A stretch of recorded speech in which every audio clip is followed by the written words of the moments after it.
ক্ষমতাচ্যুত সাবেক প্রধানমন্ত্রী শেখ হাসিনার সর্বোচ্চ সাজা চেয়েছে প্রসিকিউশন। আগামীকাল 13 নভেম্বর মানবতাবিরোধী অপরাধের মামলায় হাসিনার রায়ের তারিখ পাবার আশা করেছেন প্রসিকিউটর মিজানুল ইসলাম। আমরা যেমনটি দেখেছি আজ ট্রাইব্যুনালে সাংবাদিকদের সাথে আলাপকালে তিনি এই আশার কথা জানিয়েছেন এবং আগামীকাল হাসিনার যে ইটি রয়েছে মানবতাবিরোধী অপরাধের মামলার যে রায়ের তারিখ, সেখানে সর্বোচ্চ সাজা চেয়েছেন আর কি প্রসিকিউশন। এবং এই আগামীকালকে আওয়ামী লীগের পক্ষ থেকেও সর্বোচ্চ যে অবরোধ তারা কর্মসূচি ঘোষণা করেছে।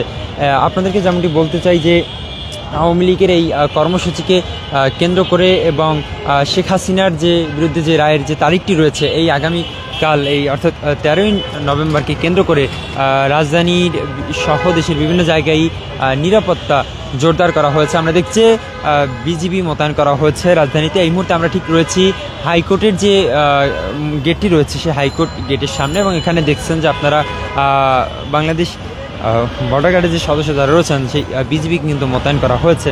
এবং এর আগে আমরা যেমনটি জানি যে ট্রাইব্যুনালে শাপলা চত্বরে হেফাজত ইসলামের সমাবেশে গণহত্যার মানবতা বিরোধী অপরাধের মামলায় হাসিনা সহ আসামিদের বিরুদ্ধে 2 মাসের মধ্যে তদন্ত প্রতিবেদন দাখিলের নির্দেশ দেয় আন্তর্জাতিক অপরাধ ট্রাইব্যুনাল। এবং একই সঙ্গে পরবর্তী শুনানির জন্য আগামী 12 জানুয়ারি দিন ধার্য করা হয়েছে। এবং এছাড়াও চট্টগ্রামের ছাত্রদল নেতা ওয়াসিম সহ 11 জন হত্যার মানবতা বিরোধী অপরাধের মামলায় চট্টগ্রাম 6 আসনের আওয়ামী লীগের সাবেক এমপি ABM ফজলে করিম চৌধুরী সহ আসামিদের বিরুদ্ধে একই দিন তদন্ত প্রতিবেদন দাখিলের জন্য 12 জানুয়ারি দিন ধার্য করেছে আন্তর্জাতিক অপরাধ ট্রাইব্যুনাল।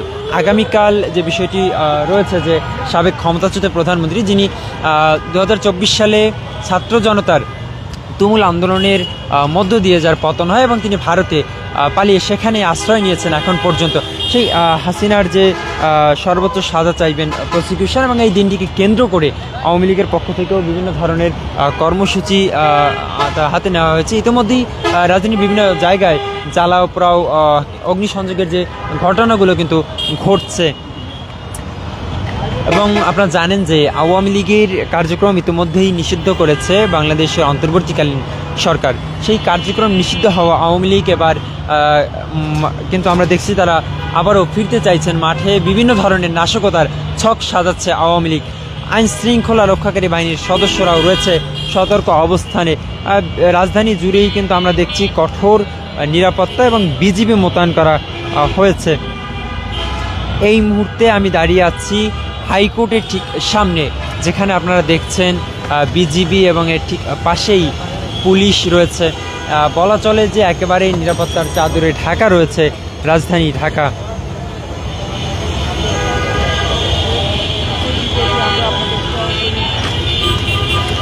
আপনারা এই মুহূর্তে দেখছেন বাংলা নিউজ 24 সরাসরি। রাজধানী জুড়ে কঠোর নিরাপত্তা রয়েছে, বিজিবি মোতায়েনও কিন্তু করা হয়েছে, সেই চিত্র আপনারা দেখছেন। আপনাদেরকে এই মুহূর্তে দেখাচ্ছি রাজধানীর হাইকোর্ট মোড় যে রয়েছে সেই হাইকোর্টের ঠিক সামনের চিত্র। এবং আমরা দেখছি যে রাজধানীতে কঠোর নিরাপত্তা জোরদার করা হয়েছে, মোড়ে মোড়ে বিভিন্ন তল্লাশি চালানো হচ্ছে সেই দৃশ্য কিন্তু আমরা দেখছি। বিভিন্ন মোড়ে পুলিশ বিভিন্ন গাড়ি থামিয়ে তল্লাশি অভিযান পরিচালনা করছেন, সেই দৃশ্যও কিন্তু আমরা দেখছি। আজ সকাল থেকে হাইকোর্ট, বাংলা একাডেমি ও হোটেল ইন্টারকন্টিনেন্টাল মোড় সহ রাজধানীর বিভিন্ন গুরুত্বপূর্ণ সড়ক ও স্থাপনার সামনে বিজিবি সদস্যদের এই অবস্থান নিতে দেখা গেছে এবং এখনও কিন্তু তাদের সেই অবস্থান আমরা দেখছি। এই মুহূর্তে আপনাদেরকে দেখানোর চেষ্টা করছি হাইকোর্টের ঠিক সামনে থেকে।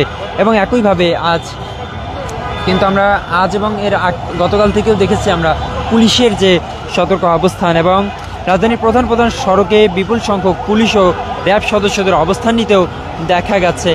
আগামীকাল অর্থাৎ 13 নভেম্বর, যেই 13 নভেম্বরকে ঘিরে আসলে এত উত্তেজনা দেখা যাচ্ছে।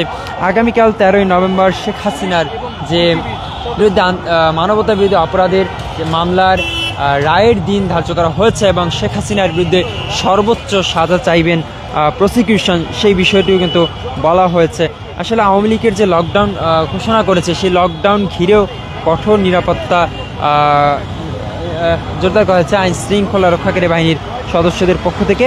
রাজধানী ঢাকা ও আশপাশের জেলাগুলোতে আমরা যে সার্বিক আইন শৃঙ্খলা রক্ষা ও নিরাপত্তা নিশ্চিতে 14 প্লাটুন বর্ডার গার্ড অর্থাৎ বিজিবি মোতায়েন করা হয়েছে, এমন তথ্য কিন্তু বিজিবির পক্ষ থেকে দেওয়া হয়েছে। এবং আপনাদের যদি আরেকটি বিষয় বলে রাখি যে বুধবার সকাল থেকেই অর্থাৎ আজ সকাল থেকেই বিজিবি সদর দপ্তরের জনসংযোগ কর্মকর্তা মোহাম্মদ শরীফুল ইসলাম বিষয়টি নিশ্চিত করেছেন গণমাধ্যমকে, এবং রাজধানী ও পার্শ্ববর্তী এলাকায় শান্তি ও শৃঙ্খলা বজায় রাখতে বিজিবি মোতায়েন করা হয়েছে।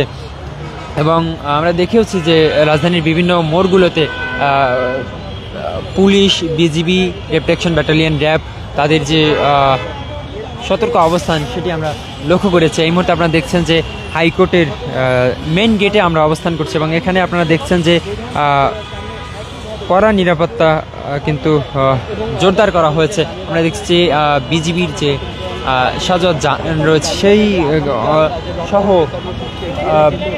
ব্যাপক সংখ্যক পুলিশ এবং বিজিবি সদস্যরা এখানে অবস্থান করছেন।